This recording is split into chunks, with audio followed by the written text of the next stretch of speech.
Tervetuloa Keltaisen pilven pilvi-podcastiin kesäkuulle 2017. Minä olen Norppa ja mukanani, kuten aina, Varsak, tällä kertaa vieressä. Hei joo. Ja tällä tulee taas kerran tulee aika varmasti erinäistä formaattimuutosta.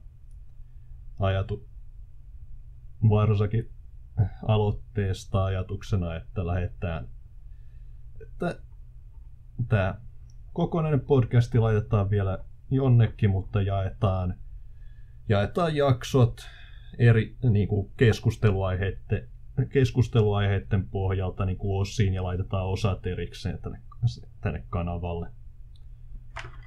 Joo, minun mielestäni toi toimisi varmaan hyvin. Helpompi teidän olisi varmaan helpompi nähdä, mistä asioita me puhutaan. Siinä ei tarvii katsoa kaikki. Ja mä suostun tähän, koska se lupaa tekevän kaiken työ. Kyllä. Jee. Mulla on semmoinen olo, että nyt mä saatan tehdä enemmän työtä kuin pitäisi. Mä oon vähän semmoinen henkilö, että jos mä alan tekemään jotain, mä haluan, että se on täydellinen. Joten mulla on semmoinen, mulla on videoeditointiohjelma. Pitäisikö mä laittaa kuvia sinne, mä tiedän. Laitat vaan sen peruskuvan, jonka mä heitän sulle sitten. Kyllä. Joka mun pitää etsiä mun tietokoneeltani jostain. Niin jos olisi jo. No, lähdetään sun ekaan peliin, jonka saat lähettää vetämään sitä ekaa peliä, josta sä nähtävästi halusit puhua, eli Psychonautsista. Joo. Mä en oo ikinä sille... Se on Psychonauts semmoisen, mitä mä oon kuullut porukan puhuvan. Mut mä en oo ikinä silleen nähnyt mitään gameplay-videoita niistä tai muuten vaan. Vaikka siitä on sanottu, miten hyvä peli se on. Mut silloin kun ne selittää se, että miten hyvä peli se on, ne ei kerro, että mistä peli on. Ja kun ne... No ajattelen jo, että joo, totta kai te tiedätte Psychonauts, ja emme kerro teille mitään. Sillä ajatuksella. Ja sitten mulla, että no... Okei, Psychonauts on pelissä. Saatan ehkä joskus hankkia sen. Ei kovin kauan sitten mä päätin silleen, kun mulla ei ollut mitään peliä, jota pelaa. Ja mä ärsytin se, että pelit on kalliita. Humble Bundlella siellä löytyy joku peli. Mä kävin kattoo sitä. Miten paljon mä saan eurolla? Mä saan nää pelit, joita mua ei kiinnosta yhtään. Humble Bundle Store. Käympä kattoo sinne. Sitten mä näin, täällä on tosi paljon havannuksia, se on halpoja pelejä. Ja sitten mä näin, että Psychonauts, mä oon kuullut siitä. Paljonko se maksaa? Euro. Miten paljon se on alennuksessa? 90%? No mä ostan sen. Siinä ei ole kovin paljon riskiä, että on sitä, että no tossa on toinen kulttiklassikko peli, se maksaa euron. Joo. Tämän jälkeen mä oon silleen, mä päätin, että no, tää on Psychonauts, niin mä saan tietää, että mä pääsen pelaamaan. Ja koska mä en tiedä siitä pelissä mitään, se on ideaalisin mun pelien pelaamistyyli. Kun mä en tiedä miksi, mutta silloin kun mä en tiedä pelistä, mä saan sen vedettyä läpi. Paljon useammin kuin silloin, kun mä jo tiedän, mikä se peli-idea on. Tää hyvä esimerkki tässä on silleen BioShock Infinite. Mä en oo pelannut sitä. Mä en tiedä silleen se tarina kunnolla, mitä siinä tapahtuu. Mutta ihmiset on puhunut siinä niin paljon. Se tuntuu, mä oon pelannut se. Mä oon kattonut sitä. Mä oon kattonut, kun Lordke pelasi sen läpi. Joten periaatteessa silloin, kun mä aina näen BioShock Infinite kaupoissa, mä sanoin, ei tässä koskaan. Sitten mulla tämmönen olo. No, Psychonauts mulla on hauska, kun mä menin pelaa sitä, mä en kattonut asetuksia yhtään. Kun mä sanoin, tää on peli, josta tosi kauan sitten, joten ei siinä mitään asetuksia paremmaksi voi laittaa. Joten mä pelasin yli puolet peliä sitä vaan. sillä laadulla, mikä siellä on, että PS2 grafikoilla. Eli ei paha kuitenkaan. Mut sitten mä tajusin vähän lopuksi, että oh jaa, mä voin laittaa resolution HD:ksi. Ja sitten mä laitoin sen, nyt tää näyttää Psycho, not remastered. Ja kun mut siinä mä aloin pelaa sitten vähän aikaa. Okei, nyt tää tuntuu oudolta, että kun mä oon pelannut koko pelin sit Pleikka 2 grafoilla, niin mä menen tämmöstä uutta grafoa. Niin, should I jatkaa tätä pelaamista, miten pelasin ennen, tai käytänkö tätä uutta? Mä en oo saanut päättää, mä hyppäsin ees taas koko aika. Sitten mä vihdoin päädyin tähän uudempaa, koska kuitenkin se artstyle ei pilannut. Mikä on myös hyvä. No, se on hieno silloin, kun sä kerroit mulle tästä alun perin. Niin mä aloin miettimään taas pitkästä aikaa sitä, että kun mulla on tuossa kuvaputkitelkkari, niin etsisin tavan, jolla mä saisin sen kiinni tietokoneeseen. Että pelaisi joitain vanhempia pelejä kuvaputkitelkkarilla.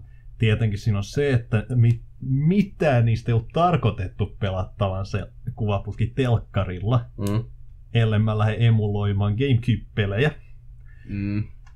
Mutta esimerkiksi tuossa kun kokeiltiin just Skylar and Plugs Clover Island Adventure tai mikä sen koko nimi onkaan, joka on tämmöinen uusi mielestäni ruotsalaisen indie-studion 3D-tasohyppely. Niin just sillä, että no, se on 3D-tasohyppely. Niin siihen on kiva kokeilla kuvaputkitelkkarilla. Eikö näillä peleillä, jotka on tehnyt jotain HD-aikana, ollut vähän tää, että silloin kun laittaa ne semmoisen pienempää SD-peli näyttöön, että se teksti on hankala lukea. Kun mä muistan, kun mulla oli PK3, niin mulla oli vielä vanha TV, mä en pystynyt lukemaan joitain pelin tekstejä. Se oli niin pienellä. Sitten oikeastaan se on vähän kumpaankin suuntaan se ongelma, koska on tätä, että okei, jos se niinku, jos se peli oltiin suunniteltu, että sitä pelattaisi toisella joko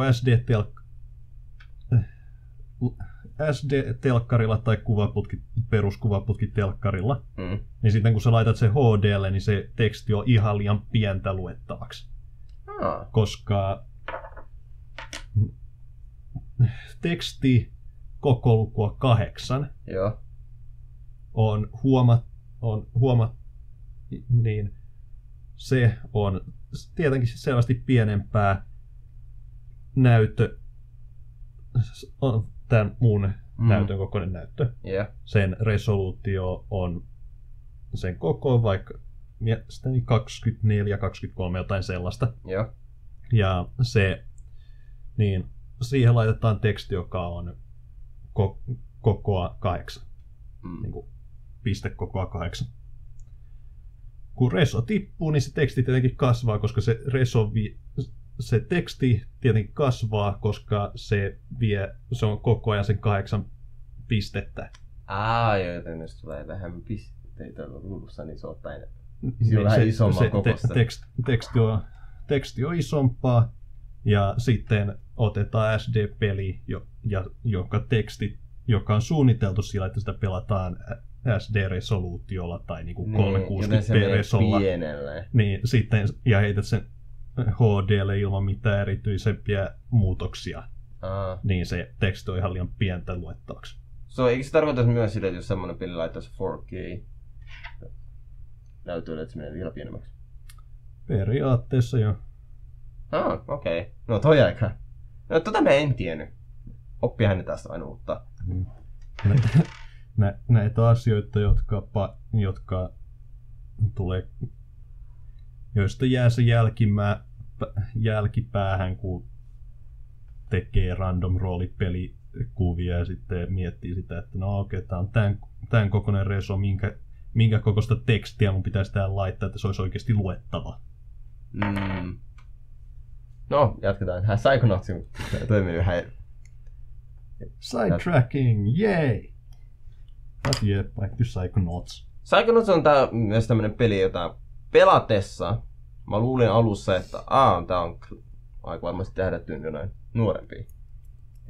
Mutta se on periaatteessa, se on sitä mistä mä pidän, johon se on tähdätty vähän aikuisiin, mutta käyttää silleen sääntöjä, lastenohjelma silleen sääntöjä.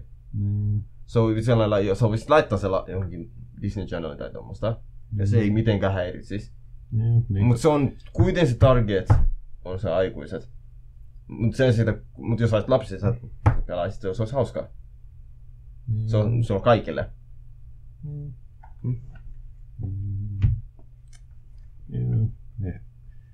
Ehkä just peli,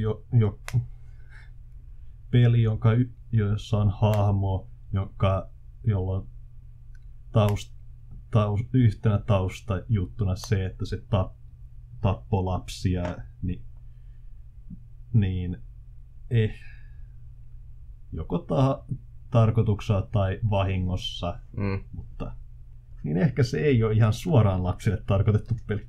Ei, totta kai se ei ihan ole. Jotkut on ABS. Mutta se on semmoinen juttu, että jos sä et keskity, sä et huomaa sitä.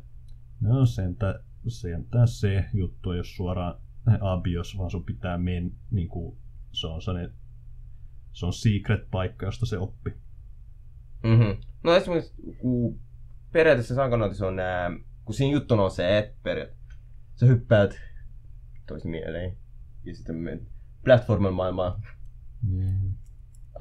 saamaan joku vastaukseen tai autat niitä jossain tai jotain tämmöistä.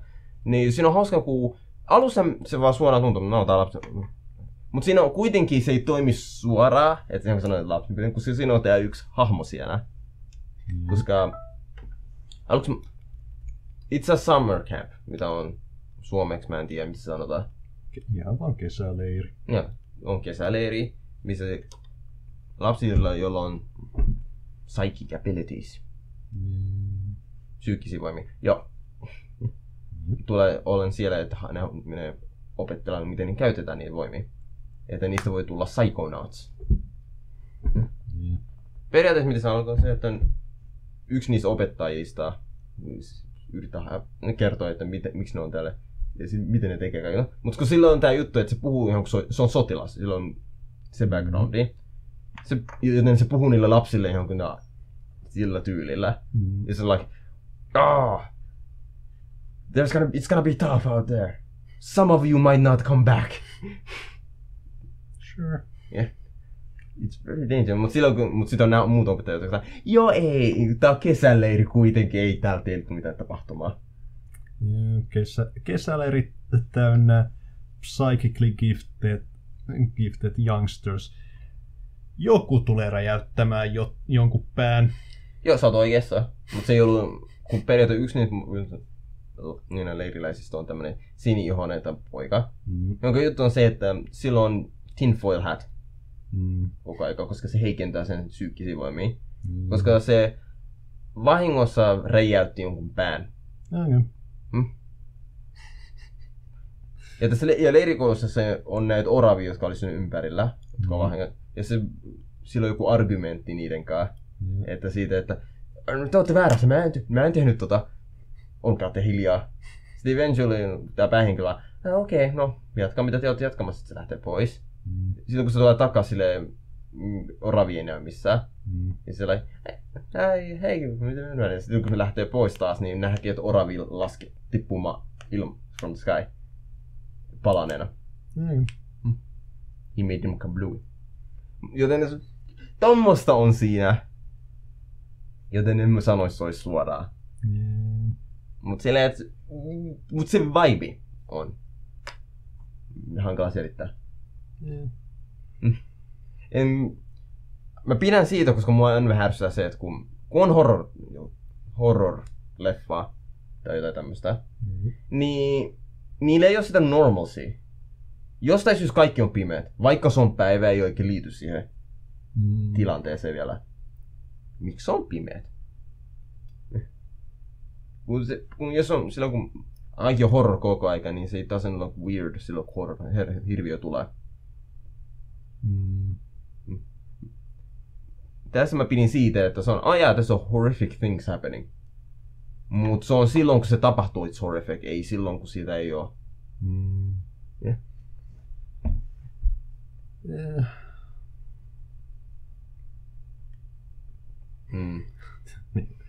Mulla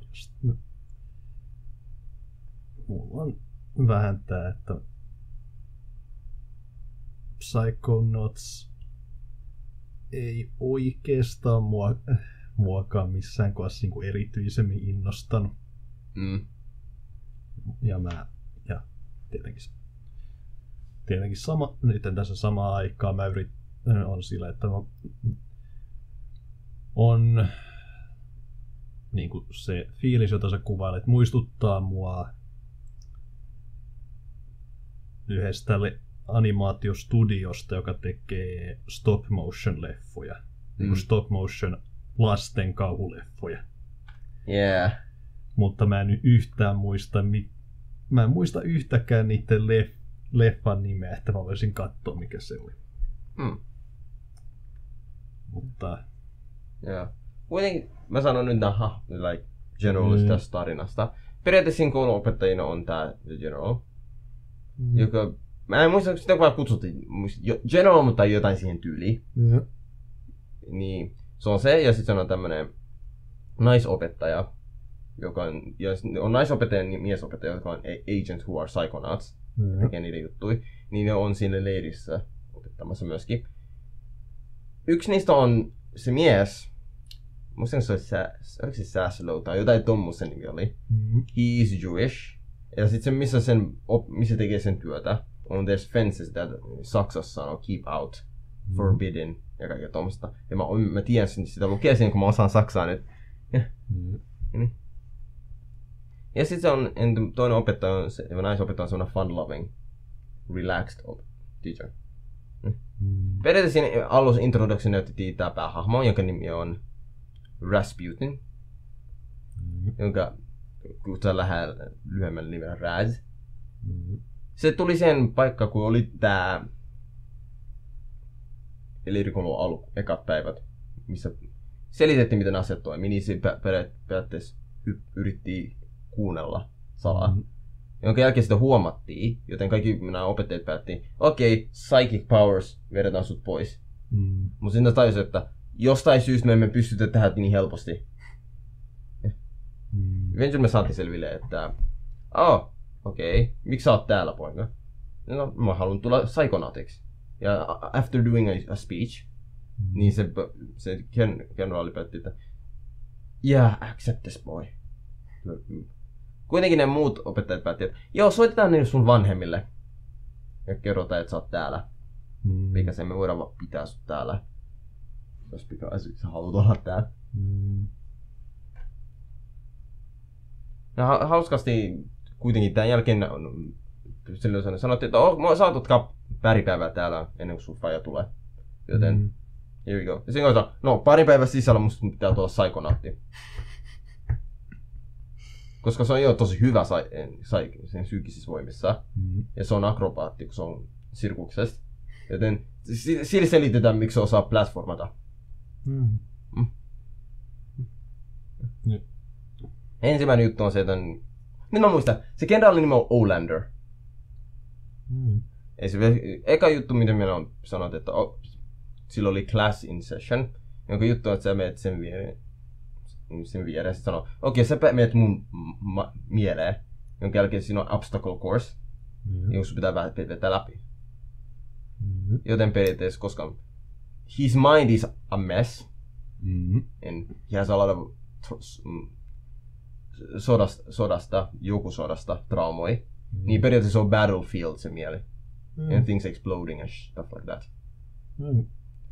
Ja siinä näytettiin tämmösiä, se plus selittää sulle, miten kaikki toimii ja mikä kaikki ne on siellä. Esimerkiksi siinä on collectible tavaroita, joita siellä on, jotka on tämmöisiä imaginations vaan, että siinä on piirretty juttuja, jotka on ajatuksia. Jotain voi olla bunnies and stuff like that. Jotain, jos sä keräät niitä, mä en tiedä miten ne tekee, sä levelität jotain sun psychic rankin, kun sä oot kerännyt jonkin verran. Toisia juttuja, mitä siellä löytyy, on there's baggages, joka on juttu, their emotional baggage. Eli joten sä löydät joku tagin ja laitat siihen, you resolve the emotional baggage. About that. Muuten se juttu on se ainakin tässä tasossa. It's a straight up platformer, pääse loppuun. Mut toi ei oo Psychonautin juttu yleensä. Toi oli vaan tommonen poikkeus. Which is kind of weird, että heti alussa on se poikkeus. Mut se on tutoriaali, so toi. Kuitenkin nopeasti vedetty läpi, nopeasti saada selville, että nämä se juutalainen opettaja miettii, että sulla on mahtavia taitoja. Tuu mun laboratorioon, että me voidaan auttaa sua siinä. Ja sit se Olander päättää, älä satuta sen mieltä. Like, don't go hang around. Sen pelin alussa implyata, että they're evil. Että Olander, he might not be all that good. Ja sit, mitä muut lapset sanoo siitä, että jotkut ei ole ikin tullut takas. Mitä niillä on käynyt? Liittyykö se Olanderiin? Ja sama juttu, sä silloin mä sanoin sen, ennen kuin mä unohdin sen nimen. Niin silläkin on vähän tää, että kuulemma se ei ole hyvä tyyppi. Pitäisikö mennä sen luo? En mä tiedä. No mä menen kuitenkin, koska peli ei progressaa muuten. Siellä me saatiin selville, että okei, mennään. Siinä oli joku tarina, mikä ei ollut niin tärkeä, se vaan saatiin selville, että kun Rasputin meni se omaan mieleen. Ja sit siellä on tämmösiä, on olemassa näitä sensors, joka on periaatteessa juttu on, että they look like pankkiireita, joilla on silmänsä se. Ja isot nenät, ja se niillä on juutalaisia. Ja niillä on tää stamp, mitä laittaa paperi. Tarrai. Niin, tarrai. Missä on se leima. Niin missä on tää merkki. Toi deny tai tommoinen merkki. Ja sille aina juttu mitä ne sanoo on no. No. Ja se on sensorinen juttu, ne ottaa pois siihen mitä asioita, mitä ei pitäisi kuulua jonkun mieleen. Joten if you're a psychonaut and you go inside someone else's mind, niin jos se sensorin yrittää aktiivisesti kill you, you're not supposed to be there. Rasputinilla on tää jännä juttu, että sen sensorit sen päässä yrittää tappaa sitä. Se omassa mielessä. Ei tiedä, onko se kuulostaa todella terveelliseltä. Periaatteessa se Maikka, se juutalainen Maikka veti, että toi on outoa. Saattaa käydä, että on joku ongelma. Se on mahdollista, että sulla on you might have mental disorders. Mä silleen nonchalantly vaan sanon. Joo, me katsotaan tää läpi myöhemmin. Ja sitten me nähdään selville, että siinä on joku weird blue skin guy, joka haluu joku lasten aivot sen päässä. Ja sitten siinä on se Sini, joka räjäytti niitä oravia. Ja silti otettiin se aivot pois. Ja se okei. Kun Rasputin lähti sen omasta mielestä pois, se mietin, no toi oli outoa. Mutta silloin kun se näki sen pojan myöhemmin, se ainoa juttu mitä se sanoo on TV. Because he's brain dead, ja toi ainoa juttu mitä se osaa sanoa. Periaatteessa tässä vaiheessa on silloin, tässä vaiheessa siinä tilanteessa Rasputin on oppinut näitä, se on saanut leiriltä a badge. Joka juttu on, kun antaa sulle badge, sä saat käyttää uusia psyykkisiä voimia. Esimerkiksi niitä voi olla semmosia ampuminen, psychic ball, tai floating, tai katsoo asioita toisten silmistä. Tai kamerasta.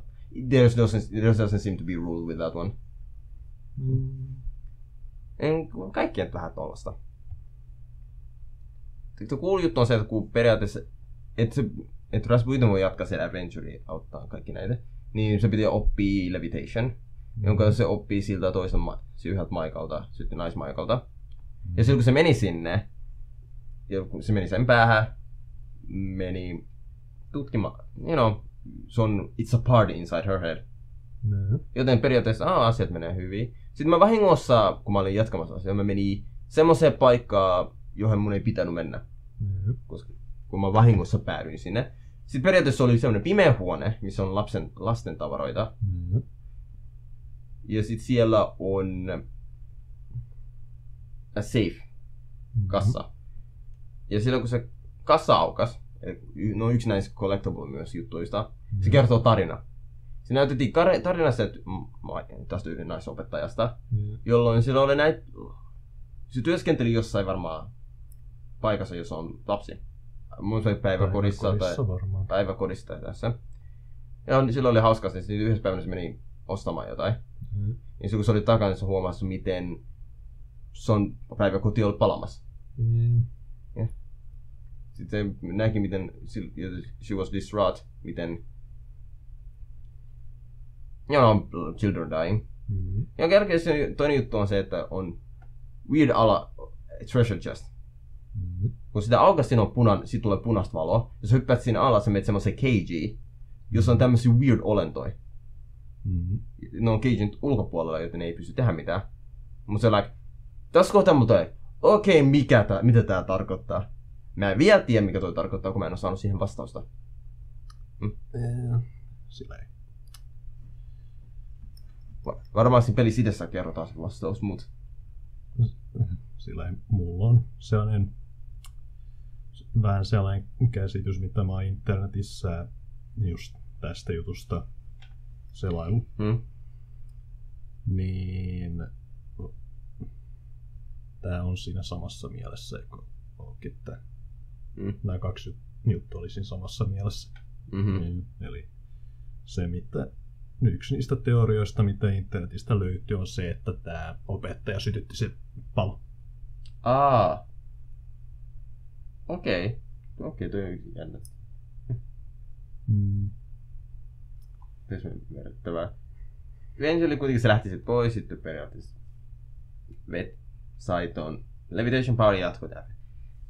Yksi tämmöinen juttu, mitä sen pelistä pitää sanoa. Miten se pelin structure aluksi meni? Mä luulin, se oli lyhyt peli.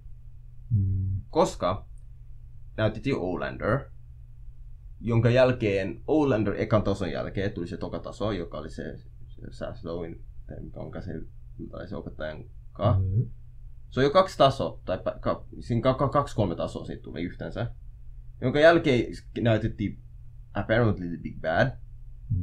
Ja sitten yksi niistä hahmoista, joka tyttö, joka ei... Mä en sanonut siitä mitään paljon, koska even though she becomes the love interest, there was no build up to it. It just happens. So, ellei ollut tämmöisiä secret interaction, mitä sä olit voinut saanut pelin aikana, jota mä missasin, mikä on mahdollista. Niin periaatteessa sä halusi sunkaan olla, niin sanoit, että Olanderin mikistä tullut kuulla jotain outoa. Toi ainoa juttu, mitä senkaan on puhunut. Jonka jälkeen sitä kidnappattiin. Ja pretty quickly aika monien lapsien mielet otettiin pois. Ja se oli, okei, tää alkaa tuntua jo climaxilta. Ja se on, että mä oon mennyt vaan vähän, mä oon pelannut miten paljon, 4 tuntia. Joo, tää on aika lyhyt pelin pituinen. Ja sanoin, okei, tää on, no mua ei haittanut, mä ostin tää seuraa. Ja mä olin 5 tunniksi tää oli hauskaa raidi. Mut tästä oli se outo juttu, jonka kun pääsi semmoseen, kun tiedetään missä ne pitää mennä, kun sanoo, this is your final mission, joka 5 tunnin kohdalla, me etsimään minne sun pitää mennä. After finding out, että tämmönen weird location, missä Olander pitäisi olla, siellä on aikuisia. Ja niiden juttuna on siinä, että okei, peli on loppunut kuitenkin, mä varmaan luulen tämän yhden jätkän, joka on guard.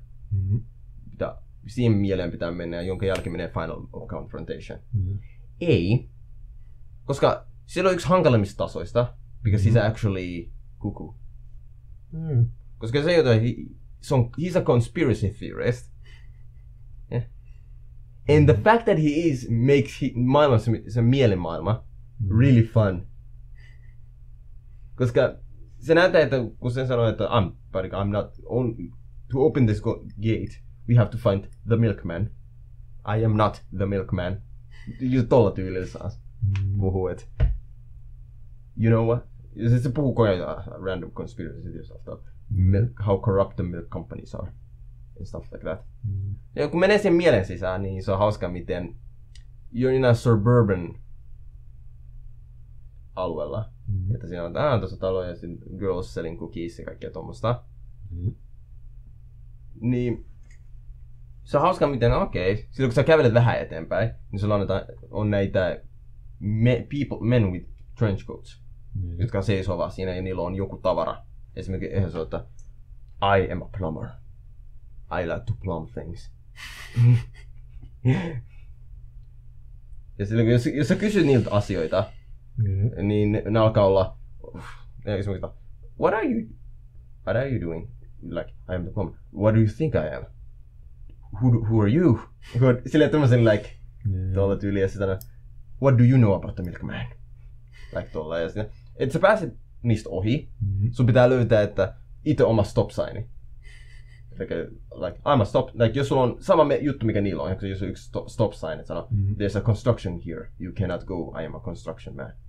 Ja se like, I am a construction man too, I have also the stop sign. Well, thank you fellow construction member. You can, hopefully we construct things well together. Tai mun lempi, jo tolla tyyliä sit vaan niillä on vaan eri asioita. Niin yksi hauska juttu on vielä tää, että mun lempi interaction on vaan se, että the guy who is a sewage worker, I am a sewage worker. Just because my line of job is disgusting, you should not make fun of me. I bring a great service to the community. Tolleen. Tai mun lempi oli vielä tää, että kun sä voit mennä rakennuksien sisään, ja sitten on random tavaroita, collectibles, and might find the useful thing to progress. Yhdessä oli hauska, missä on a kitchen, missä on 3 näitä trench coat wearing, ja niillä on kaikilla tää kaulin. Ja ne vaan I am a housewife. I like to make pie to my husband. Ja sä sanoit, että ja silloin jos sulla on kauli, niin se hamma sanoo, I want to make pie. You want to make pie. Go ahead. But don't try to take my man. Toi on vaan mun lempi silleen vaan taso. Ja periaatteessa, ja here's the thing, se näkee miten silloin conspiracy theories pää. Koska it makes jossain tyylissä, jos sä oot like, I'm a police officer, tai jos sä oot like a construction worker, ja sä meet siihen, kun sillä on tämmönen ruutu, missä on. Niin jos sä meet siihen, siinä tulee, että you're going to get arrested, mittari. Niin it makes sense siinä. Kun se on, että joo, se, että haluan mennä tonne. Mutta jos myöhemmin se menee vaan siksi, että I am a gardener. Ja sä alkaa mennä sen, sekin vielä makes sense, että jos sä meet sen ruohoa, sanoo, you're not supposed to be here. Makes sense, mutta se alkaa mennä oudoksi silloin, kun sä menet keittiöön. Ja sä menet siihen ruudun sisään, sanoo, you're not supposed to be in the kitchen. Eventually me saadaan selville, että the guy himself was the milkman. Makes sense, jos sä pelaat sitä tasoa, koska se taso on in a, you know, a suburban area. It makes sense, että the milkman would go to house ja että se maito. Niin, vaikka ne ei sanonut suoraan, että se on se milkman, se antaa sulle tosi paljon vinkkejä. Like, especially kun yhdessä näytettiin, että tässä on se backstory of this guy. He used to work somewhere, then he got fired, then he had milk with Molotov cocktails, and sitten heittää siihen buildingin.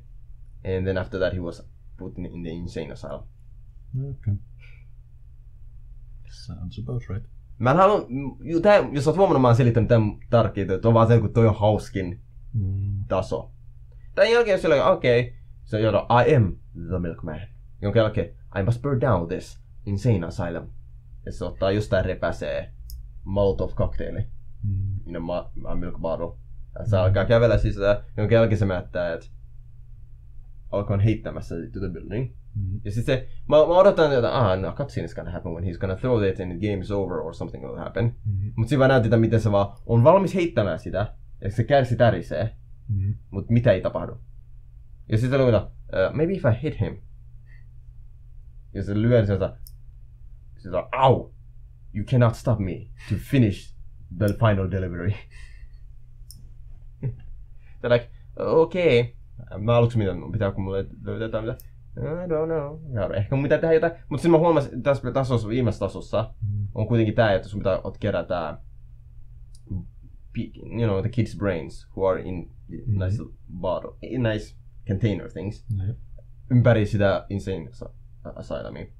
Ja se kysymys mulle tuli, miksi ne on vaan tälleen randomisti? Sehän jätkä keräs nää. So why would he just scatter them around? Aina kun se päähahmo keräsi yhden niistä, niin se vetää kommentti about the person whose brain he got. Tän kuitenkin tämän jälkeen mä löysin, että okei, no tutkitaanpa asioita. Niin mä löysin tässä toisen paikan, että there's another way to get in.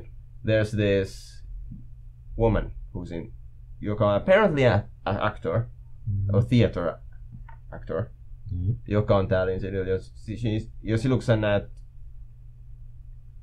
sen trofin, ja silloin kun sä otat, that's a nice trophy, niin se alkaa mennä really, tuossa on aluksi tosi iloinen, ja jonka jälkeen se alkaa mennä tosi vihaseksi. Insane Asylum ja kaikki tämmöistä. Jonka jälkeen se menee, okay, go in your head to see what's going on. Ja sit siinä on, here's the thing, nämä viimeiset tasot, jonka se on tosi pitkiä. There were actual self-contained semmosia stories to know these people's stories and their problems and niiden määrä sisällä on mitä, kun tässä on teatteri, että apparently someone is sabotaging this theater in her mind. And there's this big huge critic, joka on boo, this is horrible, Ja me saadaan se lopuksi selville, että se on se that's the reason why she's here. Because that inner critic on actually makes her life miserable. So periaatteessa after doing that, saat sen voitettua ja se on pitkä tarinakin, että mun took me a couple of hours to beat. So like, okay. Sitten mä menen sisälle. Sitten siinä on another character person, joka juttu on se, että he thinks he's Napoleon. Okay. Niin periaatteessa, mikä se juttu on se, että se pääsi sisään. Mikä se juttu on, että there's a Napoleon Bonaparte is in his head. Apparently he's a descendant of Napoleon Bonaparte. And because he kept losing in a board game, niin se periaatteessa Napoleon was like so pissed off about that. It's like, fuck you suck, let me take over. Se juttu, tää on toinen tämmönen unique taso. Kun se juttu on siinä, että they're sitting in his mind, niin in a game. Että niillä on tämmönen peli, jota ne pelaa. Minkä sun juttu on se, että sä hyppäät siihen peliin. And then you have to voittaa se, että Napoleon hävii. Then you have to play a board game. Jonka jälkeen sä voitat silleen, että Napoleon katoaa, niin tää jatka became sane again. And after that se on, että okay, now I beat this guy. Now I can finally move on, koska täällähän ei oo ketään enää. Ja ne oli taas tosi pitkiä tasoja nää 3. Jonka jälkeen, että I have the trophy, että mä menen siellä, että the guy who took the brain, niin silloin se on tämmönen jätkä, jolla on a claw, a straight jacket, and, ja sillä se on omana, mitä se näyttää. Niin jos sä haluat päästä siitä sisästä, you need the trophy, mikä näyttää claw, laittaa se, laittaa straight jacket, jos sait Napoleon jätkältä, and you need, se naulan pitää näyttää oikealta. Koska on yksi tämmöinen jätkä, yksi niistä in a straight jacket, jonka juttu on tää, että se ei näe kunnolla. Mutta se näkee enough, että sä et oo se sama jätkä. Joten, mä sanon, alright, I'm missing one thing. Joten jonkin jälkeen mä menen, tuolla yläkerta, mikä se on? There's tämmönen Mexican, mä sanoin, you know, it's very Mexican. Niin se juttu on se, että se ei pysty piirtämään, kun sä haluat, että se ei osaa piirtää mitään kunnolla. Kun aina kun se alkaa piirtää jotain, maalaa jotain, niin he ends up painting a matador and a bull. Niin siinä maailmassa, silloin kun hyppää sen päähän, saadaan selville, että sillä on tosi hieno mieli, Koska sä saat eri kostuumin sun hahmolle silloin, kun sä oot siellä, joka on tämmönen Matadori, tämmönen neon väritys. Ja se koko paikka näyttää, se on tosi colorful. Joku juttu on se, että periaatteessa there's this wheel bull rampaging around his mind. And you can't fight it, koska jos sä hyppäät sen, se tönäsee just sun pois. So in other words, sä yrität tehdä, yrität figure out what's going on. Niin periaatteessa, mikä se jätkähän on haluaa, että se in the sky, se mielessä, on this a beautiful woman. And he wants to get to her. But to get to her, he needs näitä kortteja to make a bill ylhäällä asti. Me saadaan selville, että okei. Let's go find the card for. Niin silloin kun menee etsii niitä, niin päätyy näihin koiria. These anthropomorphic dogs. Jonka juttu on they're painters. And ne myy sulle paintingeja. And with the painting sä voit aukastaa joitain reikiä. Tai seiniä. Tai sä voit muuttaa ne oikeiksi itemiksi. Mä oon muuttanut asioita kukiksi. Ja niillä varmaan pystyy tehdä jotain. Mä en tiedä mikä se niillä voi tehdä. Niin periaatteessa ne selittää miten tää se jätkä, joka me pääs me ollaan. Miten he used to be a wrestler. Niin mut sille he got dismayed koska he got broken up with his girlfriend. Ja se hävisi sen wrestling tournament jutun. Ja he was ashamed of that. Niin periaatteessa se kertoo sanoa sitä eventually pitää mennä kun haluaa ne kortit. You get them from these weird tiger wrestlers. Joka on eri värisiä ja ne tappelee vähän eri tyylillä. By the time you get to the final one, niin silloin on tää juttu, että I have focus. Sä et voi voittaa mua. Ja mä en pärjännyt sitä vastaan, koska silloin focus. Joten eventually, okay, what can I do? Let's go ask the Matador. Maybe he can help us. Siis antoi mulle semmoinen confusion jutu. Ja sitä, se on tällä voitaa se. Eventually me voitettiin se. Ja menin ylös. Jonka jälkeen tuli, we have got final. Missä se jätkä on? Well, me saatiin selville, että the guy, joka sä autoit, is the bull. And the Matador yrittää tappaa se bulli, joka on se actual guy you're helping. So periaatteessa yrität voittaa sitä Matadori. Me saadaan selville, että the Matador is the guy, joka on se uusi poikaystävä sille tytölle, joka break uppas with him. And the girl he was looking after, joka yritti saada se, is the one who broke up with him. And eventually he was able to accept and let go. En tällainen mitä sen pääsi. Ja sitten eventually, toi oli vika juttu ja sitten eventually mentiin yläkertaan. Then it's a long platforming section. Jonka jälkeen the guy, joka oli se kahdet, se hävisi aika nopein, jonka jälkeen ne saatiin selvitä Olander is the main villain. Siis me saadaan, after that there's one more big level, joka on, koska periaatteessa Olander tappeli niitä opettajia vastaan, jonka jälkeen se rakennus räjähti ja kaikki, koska the milkman has thrown the milk. So periaatteessa me nähdään vaan se, että Olander tulee, kun kaikki selvisi on kaikki, we're okay. Mutta me nähdään, että Olander tulee sieltä, että aina mitä sanoo TV, joten sille he doesn't have his brain. So where is it? Well, it's in a robo-tank. Like a tank where I were. So established vähän aikaisemmin there's blueprints for it, kun yksi taso on you fight in a blueprint against the tank. Mutta tällä kertaa saat sama juttu. You beat the tank. Mutta eventually sulla tulee jotain juttua enää. Joka on se sama juttu, mikä on vetää aivot pois sun päästä. After the main character sneezes, he loses his brain. Mutta tässä kautta, kun sen psychic power on niin kova, so he can float himself. He can throw his brain into the tank. With the Olander's brain. Jonka jälkeen they kind of combine into one consciousness. Sitten me saadaan vihdoin selville, että what's wrong with Olander. Apparently, he has the most fucked up thing ever. Koska siinä näytetään a kid Olander, jonka juttu on se, että he's nice, he likes bunnies. Ja se pelkää sen isä. Eventually, kun me mennään vähän taas paikka hyvä, me saadaan selvitä, että no, his father is a butcher.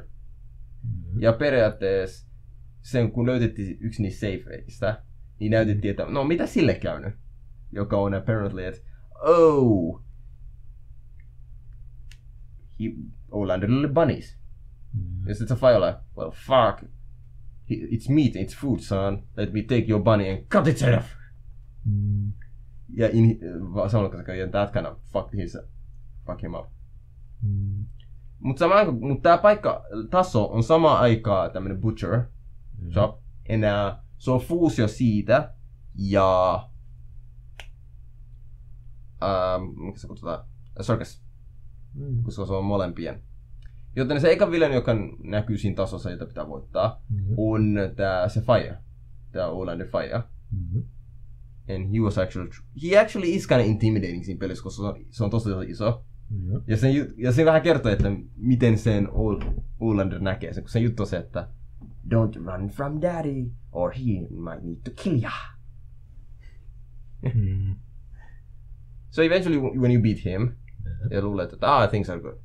Mut sit jos joku sanotaan, että tää on vielä Rasputinin mieli, niin sen faija tulee. Jonka juttu on se, että establishattu siinä tarinassa, että ainakin Rasputinin mukaan, että he hates psychics. Koska tää on sen sen maan sisällä, niin se faija on vihainen siitä. And then there's a level where you have to fight each other. Eventually se Rasputinin oikea faija tulee sen mieleen.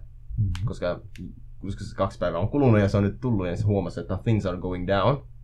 Ja sit siinä me saattaa selvä, vaikka koko pelin aika meillä on selittynyt, miten että Rasputin faija on really bad. Mutta me saadaan actually no he's not. It's just that Rasputin's perception of him. Että miten se luulee, että se faija miettii ja miksi se tekee, mitä se teki. Että he was really mean and evil about it. But it's actually se, että kun se haluaa, että sen poika on actually turvassa, eikä sille tunne, että psychic juttu, kun ne voi olla tosi vaarallista pouhaa. Together they were able to beat them. That's the event and the story. Ja mä oon mukava. Tää on varmaan pisin, mitä mä oon puhunut yhdestä pelissä varmaan. Joo, en mene kieltämään. Yeah. Mä olisin varmaan pystynyt selittää paremmin, mutta sitten tämän verran pidin siitä. Sillä sen huomasi, että puhut pelistä, josta sä oikeesti pidit. Yeah. Ja nyt hauskaa, että on Psychonauts 2 apparently tulos. Ja sitten mä huomasin, että Tim Schafer tekee sen. Mä oon kuullut, miten monet on pettynyt siihen. No se ei vielä pettynyt mua. Joten katsotaan, milloin se pettää mua. Oot sä kattonut sen videon, jossa speedrunnaa sen niille pelintekijöille? Mikä? Speedrunni? Joo. YouTubesta löytyy video, jossa sen osa Psychonautsin tekijöistä katsoo, kun speedrunnaa sen läpi. Yeah. Mutta oikeesti mulla on Psychonautissa vähän tämä olo, että on tosi paljon asioita, mitkä on mulla mennyt ohi vaan. Että mä en tiedä, olisiko pitänyt tutkia asioita enemmän? Semmoinen, mut se oli hauska peli. Uskon kyllä.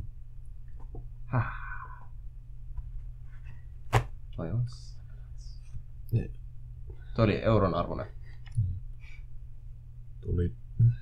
Tuli siinä sun selittelyessä aikana etittyä, että mitkä ne oli ne. Coraline. Mä oon nähnyt sen. Coraline ja niinku, periaatteessa sen Laika Studion tuotokset. Ja sitten sitä paljon edeltänyt tää James and the Giant Peach. Mä oon nähnyt molemmat. Ja niinku muutenkin Tim Burton ja animaatiotuotanto. Joo. Mä ymmärrän, mitä sä tarkoitat. Mä oon pitänyt niistä kaikista. Just niitä, jotka mulla tulee mieleen, kun porukka puhuu Psychonautsista ja mä näen sitä kuvia. That's fair enough. Mä sanoisin. Se on ihan se on ihan selvästi Tim Burton inspired se art style. Art style, joo. Ja se hyvä. Mä pidän siitä art stylista. Toi ainakin mun Psychonauts jutut.